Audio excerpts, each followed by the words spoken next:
Welcome to another edition of Market Impact Insights, your podcast source for business leadership perspectives to help your business grow. Hear from experts in marketing, sales, business strategy, and more, with practical advice for business success.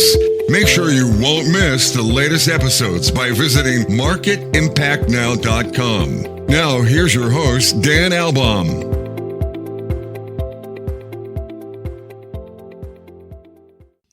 Welcome back to another amazing episode of Market Impact Insights. Today, we're going boldly where no one has gone before. We're going to explore what it's like to take an entirely new concept that is right for the time, that is about helping people. It's about helping people get healthier, and not in the way we usually think about it, where we think about our physical health. How do we think about our brain health, our cognitive health? And I'm talking with Tom Wingert. I've known Tom for over a decade, back when we were both in the fitness industry. And Tom is a true entrepreneur. He's working at the frontier of cognitive health, neuroscience, and human performance. And he's currently building a new venture that's exploring the future of cognitive health. And his work is focusing on translating all of this emerging neuroscience into very practical systems that is all about helping people think better, recover faster, and sustain peak mental performance across their lives. Now, Tom, being the marketing pro that he is, he's built brands, he's built growth platforms, but typically that common denominator has been this intersection of healthcare and consumer experience. He's the CEO and co-founder of Adessa.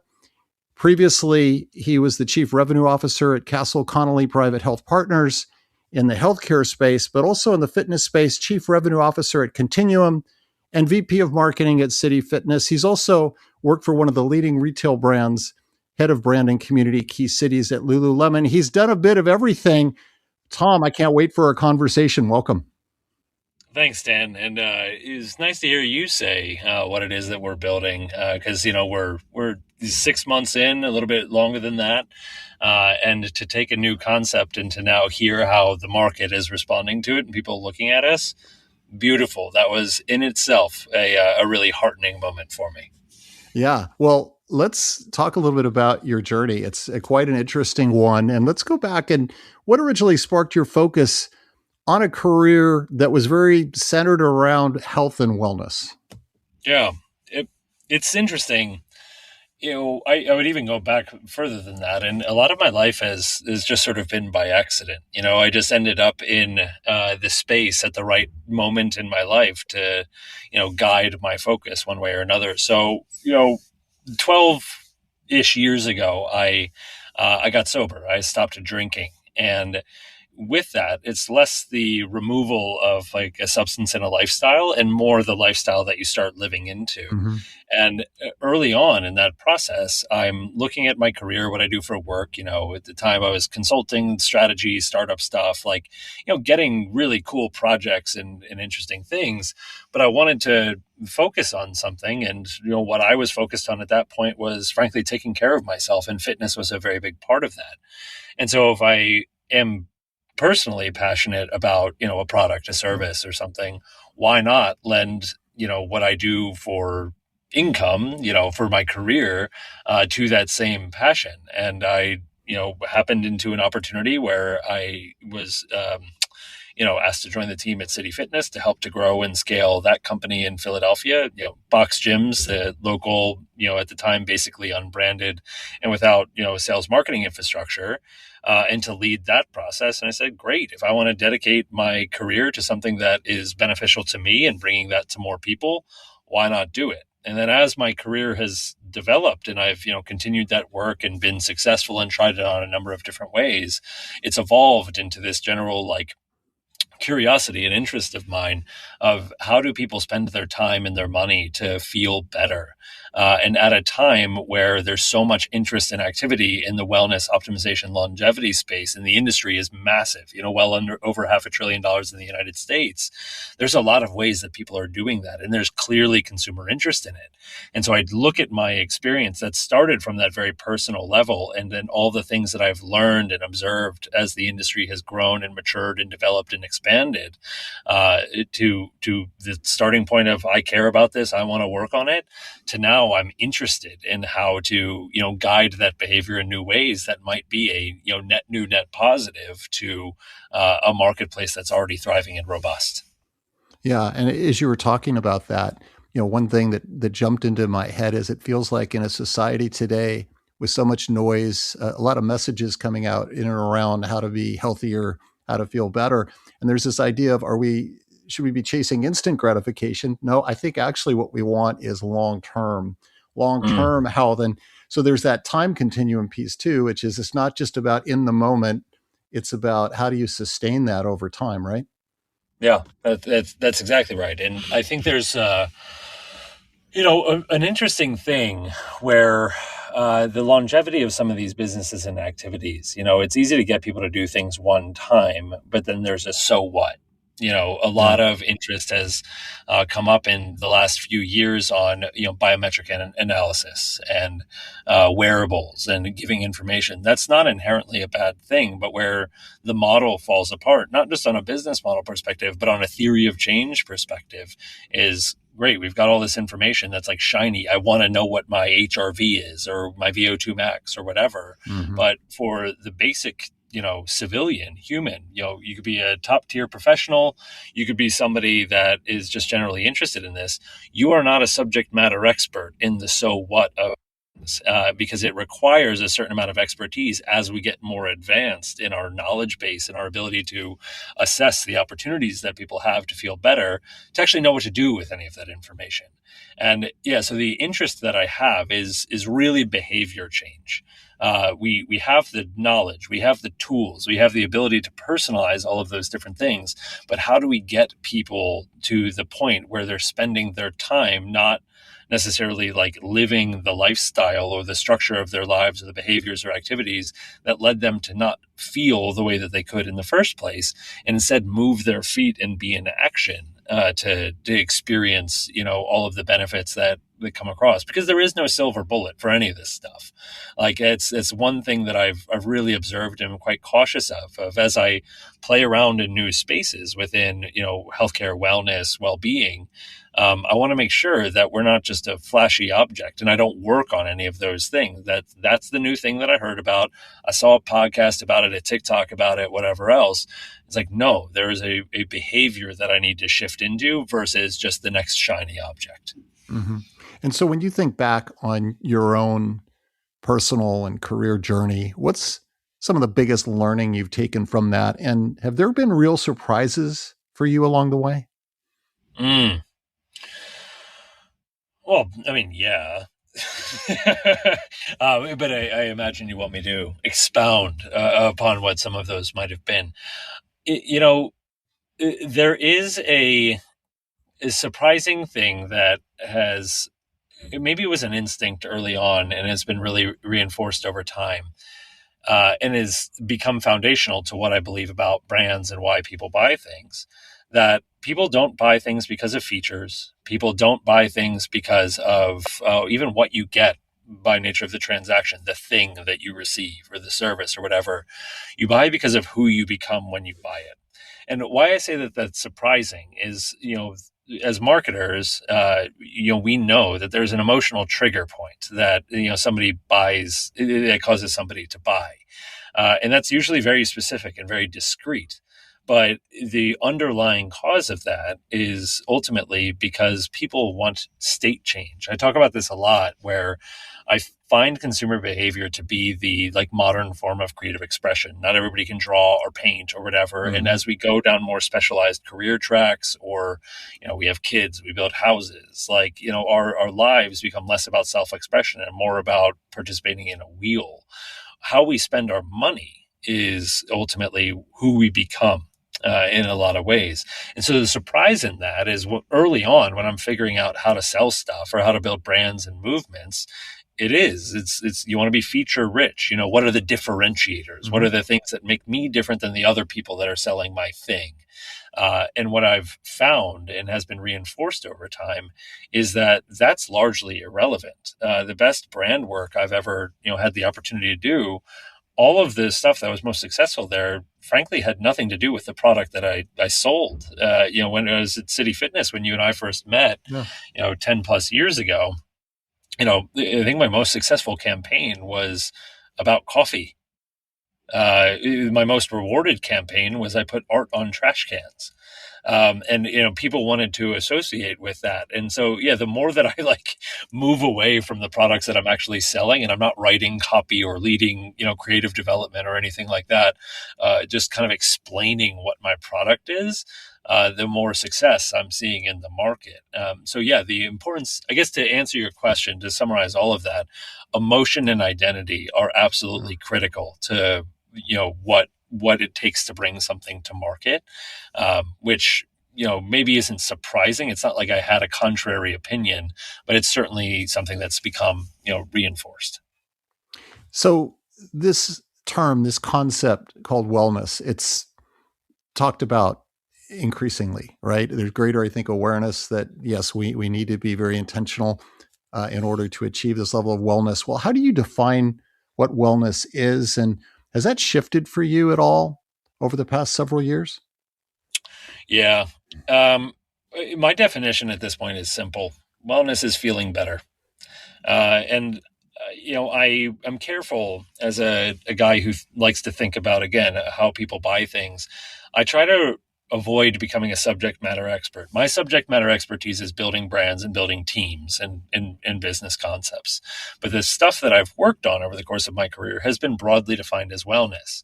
I find that the more that I've, worked on a number of these different modalities, spending time in healthcare and longevity, optimization, retail, community building, fitness, the people that are doing the good work to advance that thinking, advance those services, oftentimes are speaking a completely different language than the people that are actually buying and receiving the goods and services. And so for me, wellness, I could give you this big fluffy definition of it, but at the end of the day, what is driving participation in the wellness industry? It is a desire to feel better. Mm-hmm. Yeah. Yeah. And it comes back to this feeling that people would have, that your customers would have, in terms of really being at a state of satisfaction, of confidence, of maybe being optimistic about what today and the next day is going to bring. It all kind of just melds together into that state. Yeah. I mean, I'm not sure if this is a video podcast or anything, but I'm wearing a shirt with a smiley face on it. And it's something I'm founding a company. I'm doing a terrible, crazy thing, but, and so there's quite a lot of fear and anxiety that comes up with that, and my own identity and things like that. But one of the things, going back to what you had shared of what is underneath people participating in this space, and why I like to think about feeling better as what's really important for us to anchor on, is I've heard other leaders that I've worked with in the past have talked about people buying fitness or wellness because of fear of death, fear of dying, because of pain, and there's something so negative about that. I almost think that acknowledgement or that as an anchor is almost counterproductive. If you're designing based on taking advantage of other people's fears, in a way you're reinforcing the fears that they feel in the first place. Sure, the emotional trigger point that leads somebody to make that purchase is I'm going through a relationship change, I'm wanting to get promoted, I just saw a relative pass for XYZ reasons. Sure, those may be what drew people into the space, but ultimately wellness is not fear. Wellness is optimism. Well, which you use both words within your sentence. And I think living in that optimistic space of what becomes possible if is really important. And again, that's not just brand advice. That's philosophically, when we think about product design, experience design, how are we buying or building the products that people are going to sell? The more that we're thinking about what becomes possible if somebody buys this for their lives, for their bodies, for whatever else, it's frankly a lot more productive. And if we're working in this space, why are we working here? Not because it's a big marketplace, but because we care. We want the results of our work being that people have received some sort of positive benefit for their lives from this. That's why we were drawn to this in the first place. I started working out, quite seriously as an adult after I got sober. I career athlete and whichever Right. else. But like at that stage in my life, it was a replacement, a lifestyle replacement for me. Mm. I took something that was negatively impacting my life and the lives of people around me when I was drinking and doing all sorts of other stuff, and I replaced it with something that, worst case scenario, I am healthier. And so I think the more that we think about that optimistic angle of what becomes possible if, when we think about wellness, is critically important. Yeah. And of course, at Adessa, you're doing this audacious thing. You're bringing something entirely new to the market. There's a lot of education. There's a lot of awareness building around that. You're going all in as an entrepreneur. But what's the environment been like as you're bringing this new concept in? Obviously, there's seeking investment. There's the whole capital fundraising. Talk about the dynamic in this crazy market that we're all in right now. Yeah. Yeah. I mean, I had the idea last fall, and I wasn't in the right place professionally. I had personal stuff going on over a period of years. And, some of the infrastructural, like entrepreneur stuff that was happening was all kind of there and cooking around. And then I had the idea of, I've become aware that there's quite a lot of technology that's been developed that we know how to use that can have a positive impact on how people think.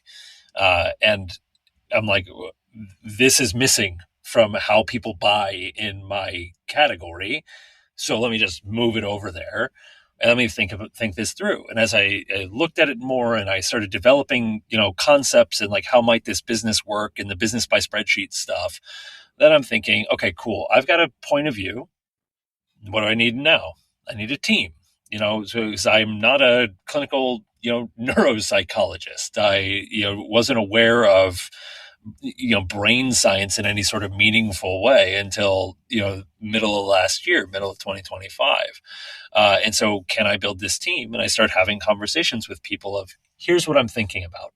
And they're like, whoa, like we hadn't thought about bringing this over into the massive consumer marketplace. That's quite exciting. Like what becomes possible if. And so I'm like, great, I've got the idea, I've got the requisite skill set to execute the idea, and now I'm able to build a team around the idea. The thing that was missing was capital. I'm a first time founder. I wasn't raised, in a super wealthy sort of way, but I figured I could figure it out. I'm a marketing leader that's been entrepreneurial everywhere that I've gone. I've built brands and campaigns and departments within global corporations, and I always am like in a position, it seems, to be pitching, and so I'm like, cool, I'll just go have a whack at that. But then when you like look at your computer screen one day, I'm like, how do I start? and so the getting off the ground of all of this has been a really fascinating learning process for me, where we do have early believers and we do have people that are investing in this, and there are more and more people, very notable, very serious, with storied careers and huge networks and like massive impact, that are rallying behind this concept, all of which becomes an asset that becomes more fundable and becomes something that we get more connected to. But there is this like crazy whack-a-mole that exists out there. And I think this is right. I was speaking to a venture capitalist on last week, at the end of last week. And, he and I we were in a thesis fit for, his fund, and that wasn't the intention of the conversation in the first place. But I'm walking him through my experience, and we're talking about, here are some of the things that I'm learning and I'm seeing. And I'm just like, yeah, like we clearly have something. We've, launched the brand. We've gotten a lot of feedback. We've got all these very serious people rallying behind the idea, helping to bring it to life.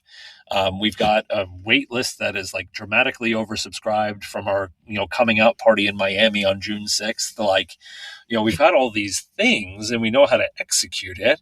It's just like, where do we find the capital for it? And he's like, well, this happens in two ways. One is you go around and you find those people that believe, and the other is you have a backer. And oftentimes what happens if you have a backer is you don't have the opportunity to refine and develop and push your concept. Mm-hmm. And you're also oftentimes getting that money at a higher cost. You have to give up more to your company if you got this big chunk thing.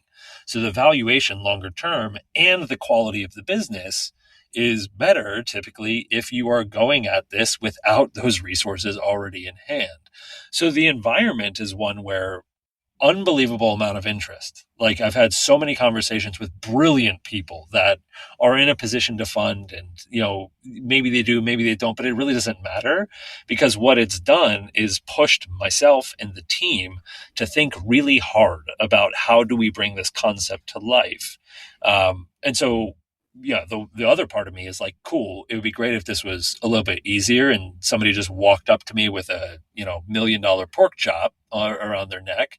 And like, that's not how this works. And we're doing the work, which is really great. Yeah. Yeah. It's a continuous learning, right? It's learning, taking the input, tweaking, refining the pitch and the message, but it's this continuum, right? Of just incremental improvement, if you will, around your message.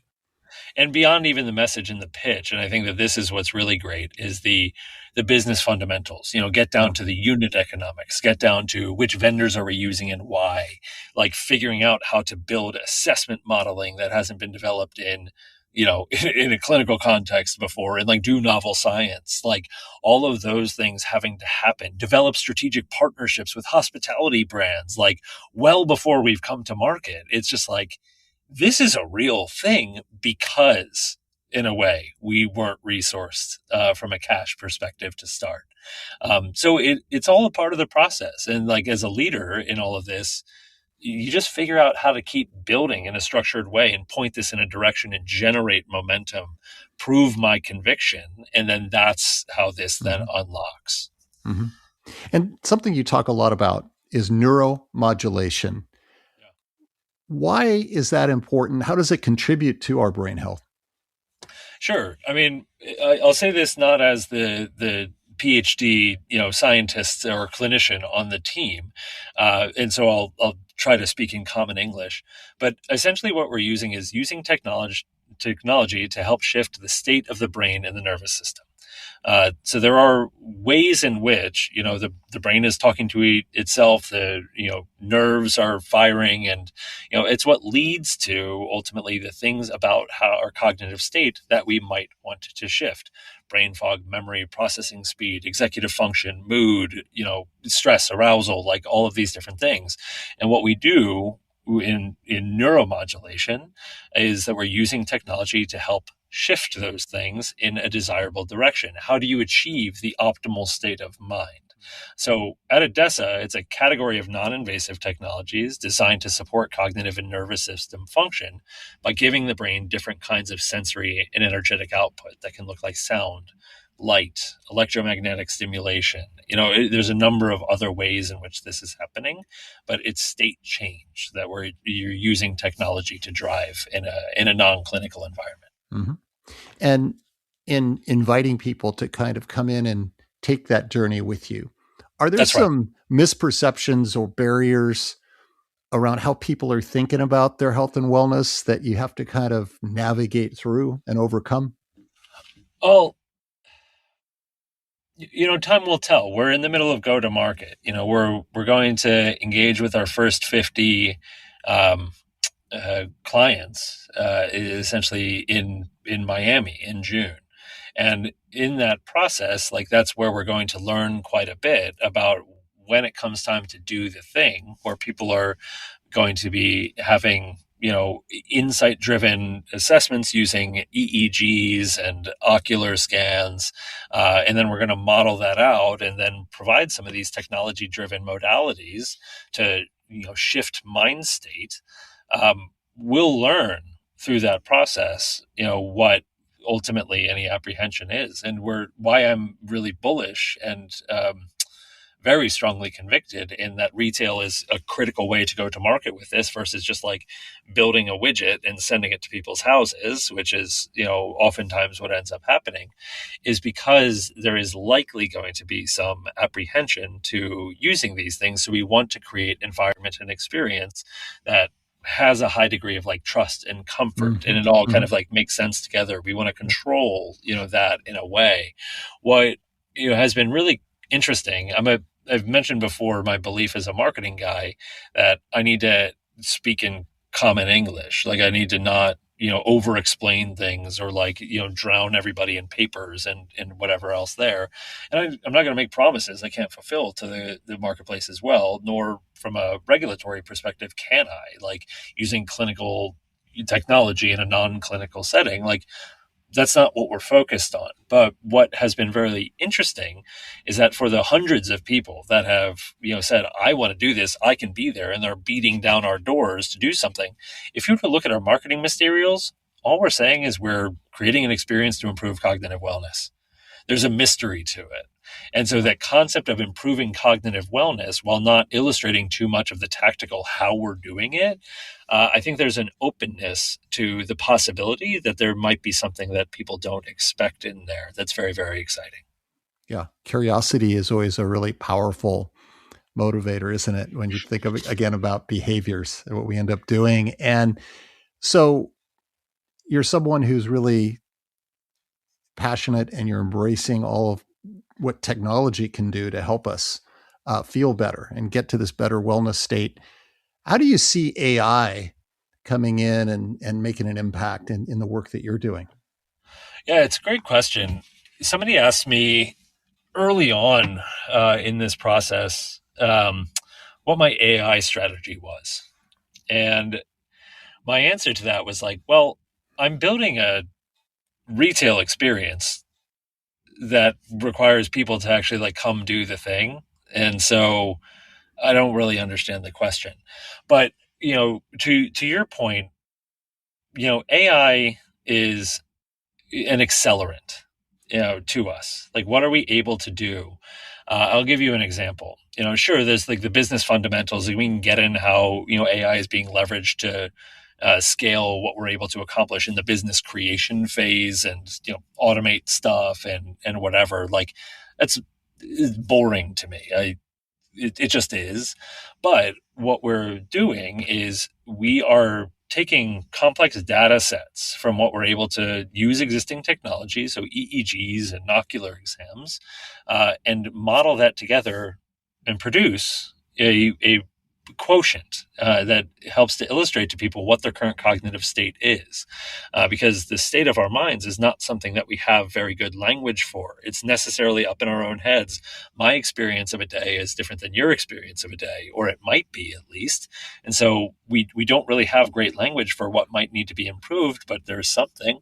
And so what we've done is taken a lot of complex data sets and used used AI to churn out these reports that are illustrating to a person that isn't super well educated in neuroscience, where they understand like, okay, I knew something was off. Yes, that's what's improvable. I want to improve it. I'm going to do the experience. And so it's helping us to ultimately build things that would have taken months and months and months and, countless amounts of dollars for, now $100 of Claude tokens. You know what I mean? So that's it. It's like looking for those gaps in the work to be done and then using, LLMs and, the ability to scrape the entire internet simultaneously to move faster and more effectively so that our team of like brilliant world-class leaders that are working on this project can push their thinking faster. It raises the floor on what we're able to accomplish, doesn't replace anything. Yeah, and I think that's a really important message because with so much anxiety out there around what AI represents in the way of AI is coming for my job, it's just one fear that's out there right now. It's going to totally, diminish the human factor. Everything's going automated in AI, but you use the term accelerant, and I like that. So it's an accelerant that allows human potential to achieve more. And so it's not an either or, it's an and it's an accelerant. Yeah, absolutely. That's exactly right. You've worked as a leader in many successful organizations. At the end of the day, what do you think separates truly exceptional leadership from just good enough? Yeah. I mean, and that's not to say I've been a perfect leader in every organization that I've ended up in. And I've dealt with difficult life circumstances that have impacted, my leadership. And so I say all of this without touting myself as I've been an exceptional leader everywhere, I just keep ending up in leadership positions, and I learn more about that. I was having a conversation with one of my advisors yesterday on Adessa. A woman I had worked with in the past, and she's very enthusiastic about what it is that we're building and is supporting us in a number of different ways. And we're currently at this stage where, like I've said, we're putting together capital. We've got this very ambitious vision. We're going to execute. And sometimes there's just like, oh my God, how is this going to happen?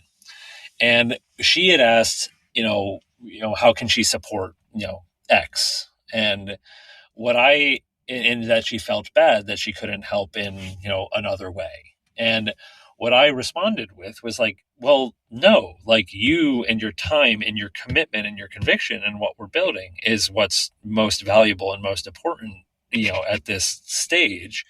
Like, I don't need anybody to contribute anything that they can't. Like, that's not what we're talking about here. And that to me, and that was extraordinarily well received and ended up being very affirming of my leadership. But that's like the actual answer to the question. The people that are trying to work together to unite around a common vision, they all need to be celebrated, acknowledged, and enabled to do their part in making it true. Which, from my perspective, as the person that is leading this, emergent team of this organization that we're trying to rip out of the ground, of people that, frankly, they just want cognitive wellness to be something that can become a part of Americans' daily lives. Like, that is the thing that they're united around, and they're coming with different experience sets, skill sets, networks, like whatever else. My job is to keep us on vision, to keep things organized, to move it forward, and to get out of the way.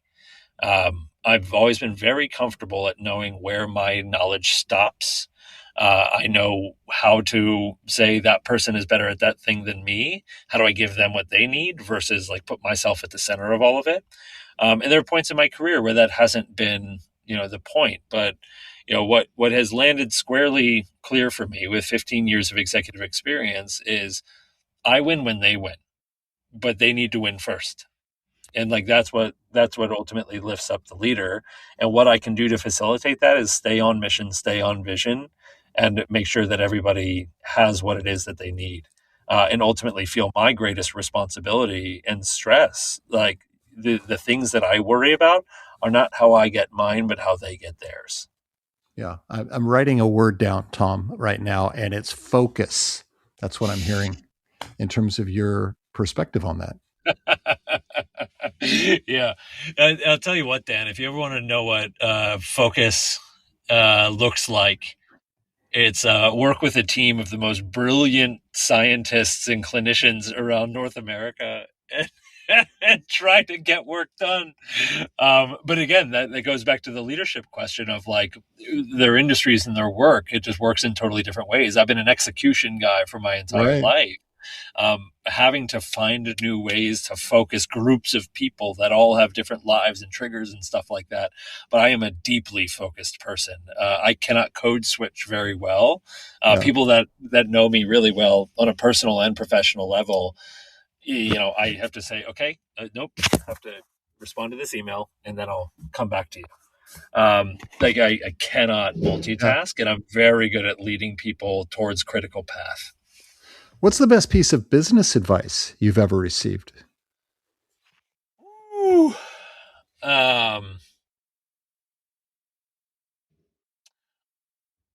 My best boss was my leader for most of my time at Lululemon, who helped me to understand, like materially understand, that different stakeholders hear things in different ways.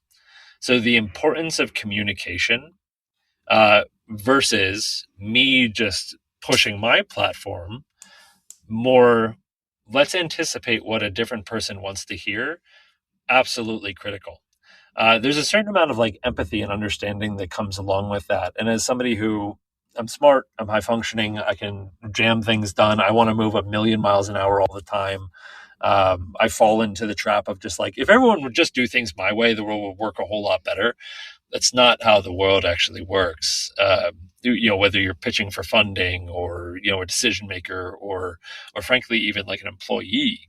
And so it doesn't get summed up in a sentence necessarily, but a thing that she hammered home for me was the absolute importance of listening and anticipating and understanding what the person on the other side of the table is bringing to the table so that you're able to communicate more effectively. Just thoughtful communication, mindful communication, and ultimately like listening before you talk.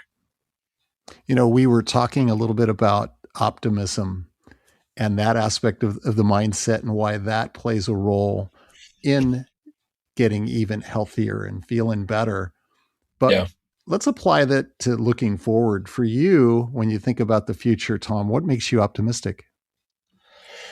What makes me optimistic? Well, I'm trying to make optimism an intrinsic thing to me, and I've done a good job of this for most of my life and my career. I realized a few years ago that I don't do well with people that think about why things can't happen. I have tended to approach all aspects of my life of how things can. And so I am ambitious. And it's one of the things that I see about myself that led me to, declare myself an entrepreneur and just decide to go build something. But so that sense of possibility that I've always carried around, what I'm working to do is to make my mindset catch up to this. A gentleman who just joined our company, and this is in crazy, synchronicity kind of universe situation. A gentleman by the name of Case Kenny, and I read his book last year as a part of some life change and ultimately like thinking about this transition to quit my executive job, do something that I super care about. He's a linguist and he is working to create a language of optimism, like just shifting slightly the way that we talk to ourselves, because there is a neurological impact to that. It is something that, the more that you use certain, language and positioning to communicate even with yourself about how you're feeling, the better the outcomes tend to be, certainly, but even like within your brain, the way that the neurons are firing, it goes in a better way. And so when I think about what are the things that make me optimistic about the future, in the macro, I don't know. I don't really want to speak to that. But in terms of what I am working on and the people around me are working on and the communities that I'm working to build, it is that there is such a strong conviction of a lot of people to want to see the world be a better place. Absent some of the things that we're afraid of, or current events that are well beyond our control, a lot of people are looking at the things within their control, which oftentimes comes down to how do I think and what language do I use? People are making those shifts and they want more and more of that. And so this gentleman Case, who I read his book and then he found out about my company, he got in touch with me and he's like, how can I help? It's a really, really cool thing. But it's stuff like that show me that the people that want to experience life better, to create possibility, I get inspired by that on a daily basis. I wake up with crippling anxiety every morning. It's just like how my cycle goes. And that's whether I'm doing what I'm doing now or like previously. I just know that about myself, that when my brain shuts off at night and when I wake up in the morning, my defenses are down and I'm like, oh my God. But then going through the day, I talk to people and things happen and I move things forward and I leave every day better than I found it. Somewhere in the afternoon and evening, I feel my nervous system regulate, typically because of the inspiration I've received from other people. There are a lot of good people in the world that want to make it a better place one way or another, however they're showing up. And that is what makes me optimistic for the future. And the fact that, robots can't replace that.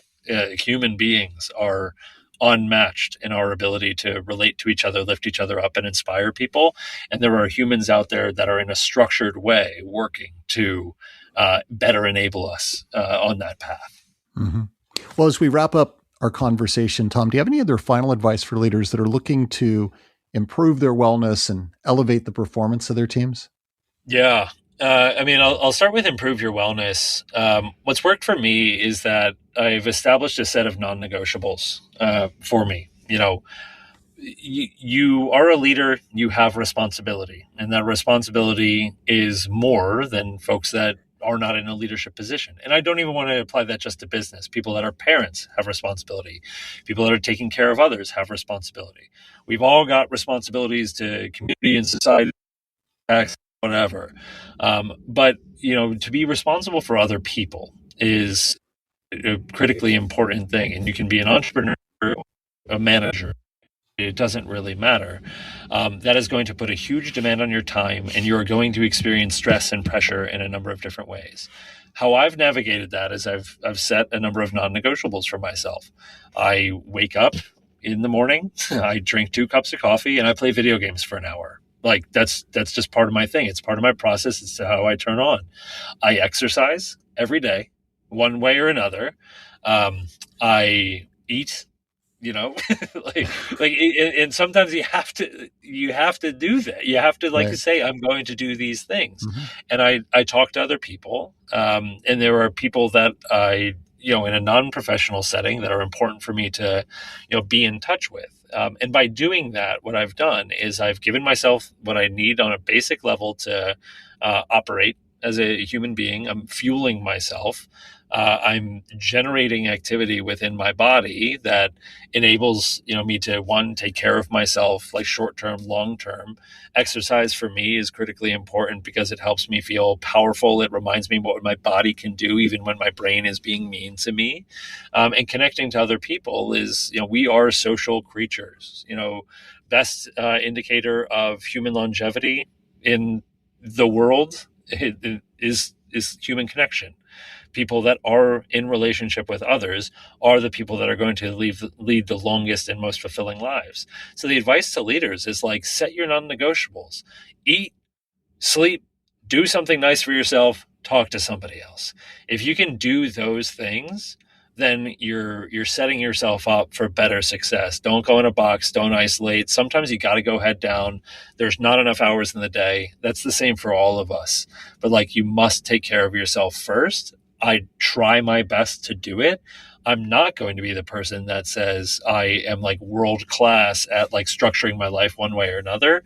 But I'm trying my best, and that's how I do it.